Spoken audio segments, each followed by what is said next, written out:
In 1840, Paris, an ordinary family welcomed a baby boy.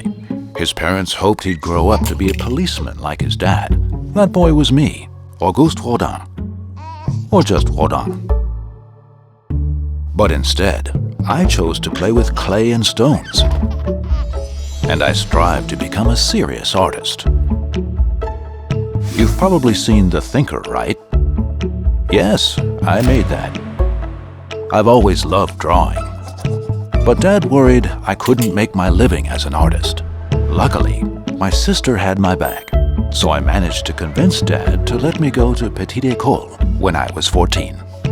Mr. Horace Lecoq de Boisbaudron taught me how to capture every subtle movement of life from memory. I focused hard on every detail to improve my art skills. Looking forward to study sculpture at École des Beaux-Arts. But guess what? I got rejected.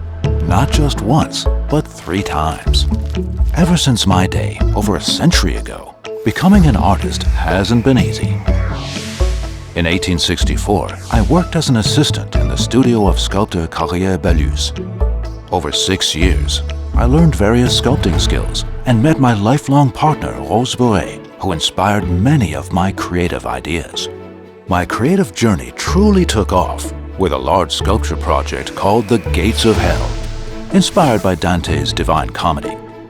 The observation skills I developed as a child have turned into deep insights into human nature. Many say my works are a world filled with passion and agony. Along this journey, I met many important friends, like the great painters you'd find in your art textbooks, Monet, Renoir, Cézanne. We were close friends and mentors for each other's artistic styles. Everything I wanted the world to see in my work has their influence. Now, my relationship with Camille Claudel is a complex story. She was both my student and my muse, a deep well of inspiration. Her immense talent deeply attracted me, and together we created many masterpieces. This relationship became an unforgettable part of our lives. I made a controversial piece called The Age of Bronze.